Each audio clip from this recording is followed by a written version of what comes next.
నమస్తే, welcome to our channel. TDP నేతృత్వంలోని కూటమి సర్కార్ ఏపీలో అప్పుడే 6 నెలల పాలనను పూర్తి చేసుకుంది. టీడీపీ, బీజేపీ, జనసేనలతో కూడిన ఈ సర్కార్ కేవలం ఈ స్వల్పకాల వ్యవధిలోనే ఓ గొప్ప విజయాన్ని నమోదు చేసిందని చెప్పక తప్పదు. ఏపీ వైపు చూడాలంటేనే అన్ని వర్గాలు తీవ్రంగా భయపడిపోయేవి. పారిశ్రామిక వర్గాలైతే ఏపీ పేరును ప్రస్తావించేందుకు కూడా సాహసించేవి కావు. అలాంటి ఏపీ పట్ల ఇప్పుడు అన్ని వర్గాల్లోనూ ఆశావహ దృక్పథం కనిపిస్తోంది. ఈ 6 నెలల పాలనలో కూటమి సర్కారు సాధించిన అతి గొప్ప విజయం ఇదేనని చెప్పాలి. 6 నెలల పాలన పూర్తి చేసుకున్న దరిమిల బుధవారం కూటమి సర్కార్ ఓ కరపత్రాన్ని విడుదల చేసింది. 6 నెలల పాలనలో తమ ప్రభుత్వం సాధించిన విజయాలేంటి అంటూ సదరు కరపత్రంలో కూటమి పార్టీల నేతలు చెబుతున్నారు. ఇక అంతేకాకుండా ఎన్నికల్లో రాష్ట్ర ప్రజలకు ఇచ్చిన పలు హామీల అమలులోనూ కూటమి సర్కార్ మంచి పురోగతినే సాధించిందని కూడా చెప్పాలి. గడిచిన సార్వత్రిక ఎన్నికల్లో అధికార వైసీపీని గద్దె దించడమే లక్ష్యంగా టీడీపీతో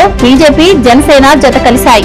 తమ కూటమి అధికారంలోకి వస్తే 6 హామీలను అమలు చేస్తామని ఆ పార్టీ నేతలు చెప్పారు. వాటిలో ఉచిత గ్యాస్ సిలిండర్ల పంపిణీ, ఆర్టీసీ బస్సుల్లో మహిళలకు ఉచిత ప్రయాణం, మహిళలకు నెలకు 1,500 నగదు, యువతకు 20 లక్షల ఉద్యోగాలు, పాఠశాలకు వెళ్లే ప్రతి విద్యార్థికి ఏడాదికి 15,000 రూపాయలు, రైతుకు ఏటా 20,000 రూపాయల ఆర్థిక సహాయం ఉన్నాయి. ఇక సూపర్ 6 లో లేని చాలా హామీలను కూడా కూటమి రాష్ట్ర ప్రజలకు ఇచ్చింది. వాటిలో కీలకమైన పింఛన్ల సొమ్ము పెంపును వెనువెంటనే అమలు చేసింది.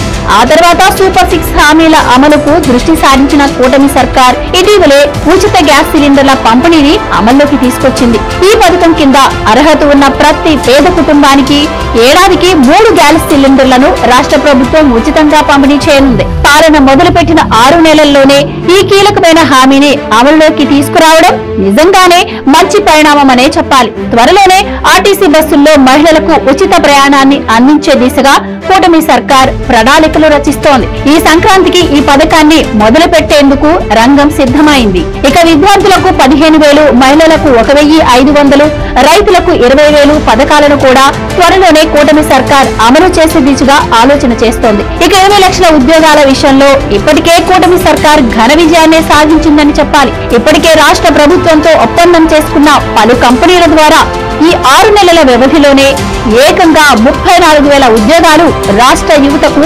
అందుబాటులోకి రానున్నాయి. ఈ ఉద్యోగాలు అందించడానికి కాస్తంత సమయం పట్టినా రాష్ట్ర ప్రభుత్వంతో ఆయా కంపెనీలు ఒప్పందాలు చేసుకున్నాయి. ఇక ఐటీ దిగ్గజాలు గూగుల్, మైక్రోసాఫ్ట్ వంటి సంస్థలు కూడా ఏపీ పట్ల ఆసక్తి చూపిస్తున్నాయి. ఈ 2 కంపెనీలు ఏపీలో అడుగు పెట్టడం ఖాయమేనని తేలిపోయింది. ఇక మైక్రోసాఫ్ట్ ఇప్పటికే స్థలం కొనుగోలు చేయగా గూగుల్ స్థలాన్ని కొనుగోలు చేసే ప్రక్రియను మొదలుపెట్టింది.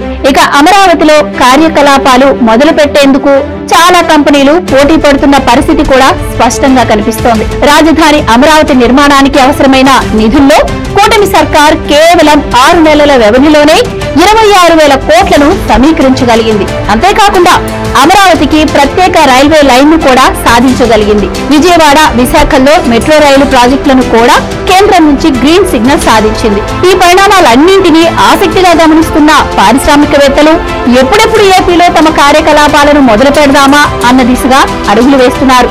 అంది వచ్చిన ప్రతి అవకాశాన్ని సద్వినియోగం చేసుకుంటున్న కూటమి సర్కార్ పనితీరు పట్ల అన్ని వర్గాల్లో ప్రశంసలు అందుతున్నాయి. Please subscribe to Leo news for more videos.